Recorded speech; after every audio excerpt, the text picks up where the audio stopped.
DC9 Marathi news, बातमी तुमची, निर्भीडता आमची। महाराष्ट्रातील सर्व जनतेला माझा मानाचा जय शिवराय, जय मल्हार। मित्रांनो, महाराष्ट्रातील मराठा बांधवांना मला विनंती करायची, आपली लढाई ही न्याय हक्कासाठी याची महाराष्ट्रातील सगळ्या तमाम जनतेला जाणीव आहे आणि आपण न्याय हक्क मागावा हा आपला हक्क आहे आणि त्या हक्कासाठी सर्व महाराष्ट्रातील जनता आपल्या पाठीमागे आहे। आम्ही महाराष्ट्रातील सगळे ओबीसी नेते आपल्या बरोबर आहे। आम्हालाही माहिती आहे, आम्ही तळागाळात फिरत असतो। मराठा समाज सुद्धा गरीब आहे, त्यांचे पोरं सुद्धा सध्या त्यांच्या हाताला काम नाही आणि त्यांच्यामध्ये आरक्षण नसल्यामुळं समाजाची भावना थोड्या प्रकारची वेगळी होत चाललेली आणि म्हणून त्यांनाही आरक्षण असलं पाहिजे या मताचे सगळेच आहेत। परंतु घटनेप्रमाणे काही गोष्टी दुरुस्त करून आपल्याला मराठा बांधवांना न्याय द्यावा लागतो। आपण पूर्णपणे आपल्या न्याय हक्कासाठी लढावं, त्यासाठी माझा वैयक्तिक रामराव उडकुते म्हणून आणि पूर्ण ओबीसीचे नेते म्हणून सुद्धा आमचा तुम्हाला पाठिंबा आहे। प्रश्न एवढाच आहे की सरकार त्याच्यामध्ये मार्ग काढत आहे। ठीक आहे, वेळ जरूर झाला, परंतु सरकारवर आपण विश्वास ठेवला पाहिजे, कारण शेवटी निर्णय घेत असताना समाजातील सगळ्याच लोकांना बरोबर घेऊन समाजावर कोणावर अन्याय होणार नाही याची काळजी सुद्धा सरकारला घ्यावी लागते आणि त्या उद्देशाने सरकार मार्ग काढण्याचा प्रयत्न करत आहे। यापूर्वी सुद्धा या राज्याचे आदरणीय मुख्यमंत्री माननीय नामदार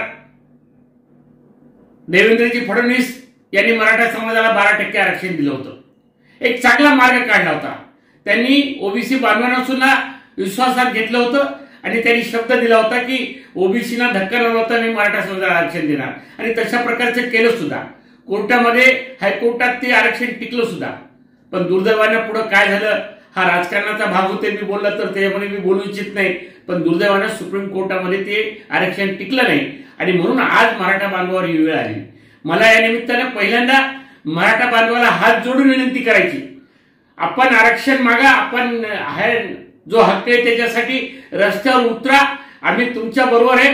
परंतु जे बांधव आत्महत्या करतात त्यांना पुन्हा एकदा हात जोडतो की अशा प्रकारचे पाऊल आपण उचलू नका, कारण आपण समाजासाठी झटावं हे जरी असेल, परंतु आपण ज्यांनी आपल्याला जन्म दिला त्यांच्या काय भावना होत असतील, आत्महत्या झाल्यावर त्यांच्यावर काय वेळ येत असते याचा सुद्धा आपण जरा विचार करा आणि म्हणून हे टोकाचं पाऊल पहिल्यांदा उचलू नका अशी आपल्याला पुन्हा एकदा नम्र हात जोडून विनंती करतो। आपल्या बरोबर सगळा महाराष्ट्र आहे, आम्ही ओबीसीचे सुद्धा नेते, आम्ही मराठा समाजाला मोठे भाऊ मानतो, परंतु आमचं तुम्हाला एवढंच म्हणणं आहे की सरकारला मार्ग काढू द्या, छोट्या भावातल्या ताटातलं घेऊ नका, अशा प्रकारची आपल्याला सुद्धा आम्ही विनंती करत आहे। मला जरंगे पाटलाला मनापासून धन्यवाद द्यायचे आहे।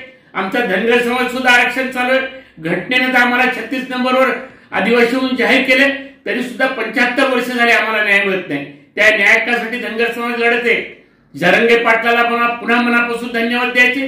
ते चुंडीला जाऊन त्यांनी धनगर समाजाच्या आरक्षणाला पाठिंबा दिला, त्यांनी आश्चर्य व्यक्त केलं।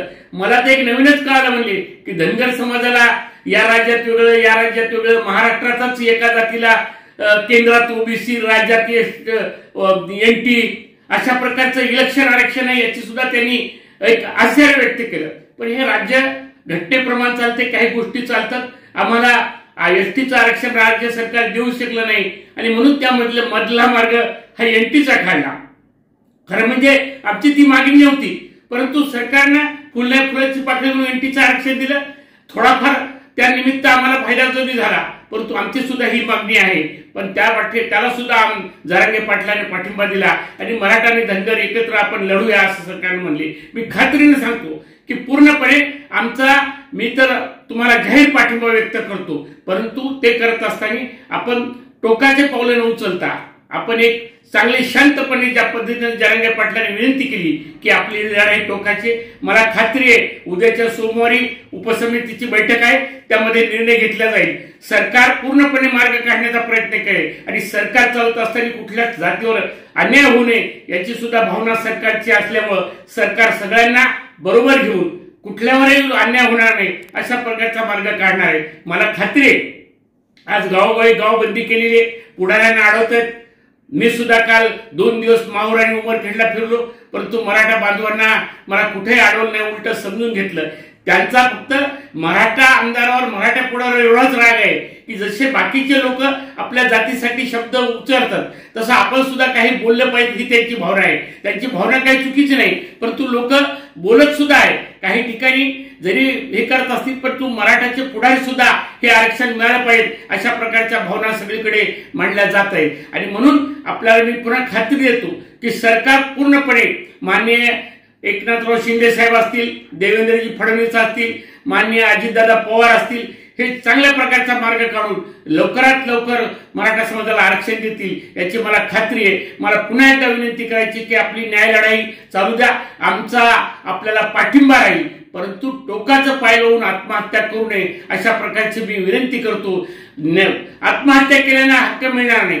आपण सामंजस्याने लढावं. शिवरायाचे आपण नव्हतं का, शिवरायाचे आपण शिवाजी महाराजांनी आपल्याला लढायला शिकवलेलं आहे आणि म्हणून आपण आत्महत्या न करता आपण लढलं पाहिजे आणि आपला न्याय हक्कासाठी आपण रस्त्यावर उतरलं तरी हरकत नाही. आणि शांतता मार्गाने महात्मा गांधीनं या देशात शांतता मार्गाने इंग्रजांना काढून दिलं. आपण तर राज्यामध्ये आपल्या न्याय हक्काची मागणी मानतो आणि म्हणून शांततेनं सगळं काही मिळतं. आपण ती लढाई करूया एवढीच विनंती या ठिकाणी करतो आणि आपल्याला जाहीर पाठिंबा देतो. जय मल्हार, जय शिवराय.